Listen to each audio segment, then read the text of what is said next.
দুর্গাপুজো তো এসেই গেল, কিন্তু এবছর কি তোমরা পুজো আসার আগেই মায়ের দর্শন পেতে চাও?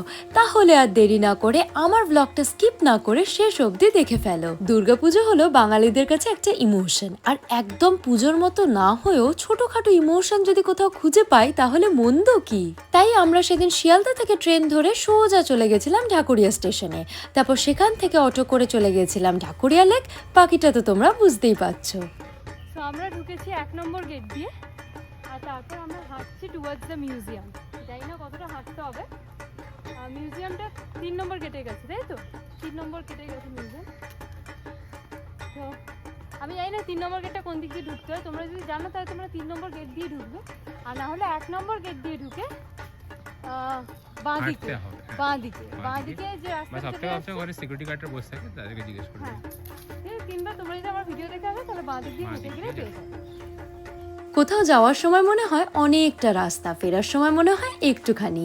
যদিও বা গরমটা খুবই ছিল, তাই খুব কষ্ট হচ্ছিল, কিন্তু তারপর ভাবলাম যখন তোমাদের জন্য ব্লগ বানাচ্ছি তখন আর কষ্ট কিসের। যাই হোক, প্রথমেই নিয়ে যাই প্রথম মায়ের মূর্তির দিকে। কয়েকটি মায়ের মূর্তি রয়েছে বাইরে রাখা, আর কয়েকটি রয়েছে একটি খুব সুন্দর গুহার মতন করা তার মধ্যে রাখা। তার মধ্যে প্রায় 10 থেকে 12খানা মূর্তি তোমরা পেয়ে যাবে। একটা একটা করে সবকটা মূর্তি তোমাদের দেখাবো। প্রতিটা মূর্তির নিচে কিন্তু লেখা রয়েছে যে সেটা কোন ক্লাবের পুজো আর কোন সালে এই মূর্তিটা বানানো হয়েছে। তোমরা একটার পর একটা দেখতে থাকো।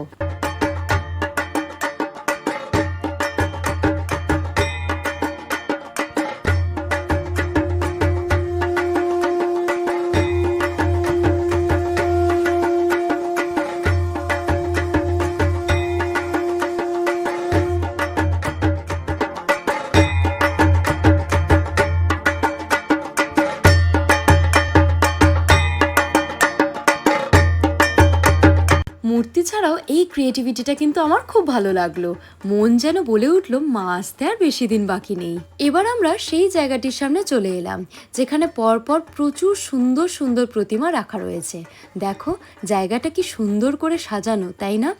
এতগুলো পরপর সাজানো প্রতিমা আমি আগে কোনোদিন দেখিনি।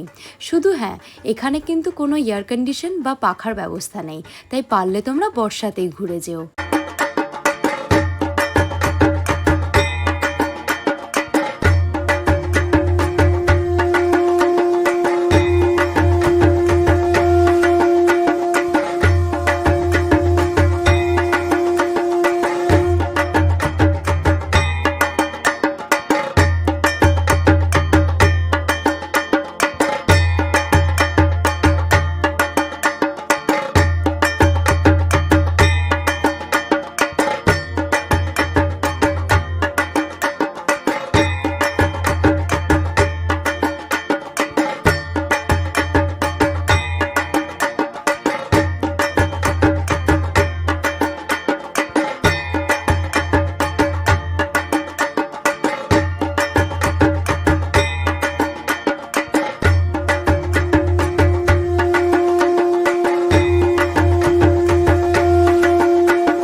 দেখো পুজোর আগেই কিন্তু আমি তোমাদের সকলকে 15টা থেকে 20টার বেশি ঠাকুর দেখিয়ে দিলাম এই একটাই ব্লগে। আশা করি তোমরা খুব খুশি, কিন্তু এখানে আর বেশিক্ষণ থাকা যাবে না, ভীষণ গরম লাগছে। একটা কথা কিন্তু ঠিকই, ঘুরতে বেরিয়ে খাওয়া দাওয়া হবে না সেটা আবার হতে পারে নাকি, কিন্তু তার মাঝখানে কিন্তু আমি অনেকবার রাস্তা ভুল করে এদিক ওদিক চলে গেছিলাম। যাই হোক, সেটার জন্য ওর কাছে আমি বকাও খেয়েছি। অ্যাট লাস্ট পৌঁছালাম সাউথ সিটিতে। আচ্ছা একটা কথা বলো তো অনেস্টলি, আমার এই ব্লগটা দেখার পর তোমরা কজন ঘুরতে আসবে এই জায়গাটাতে পুজোর আগেই?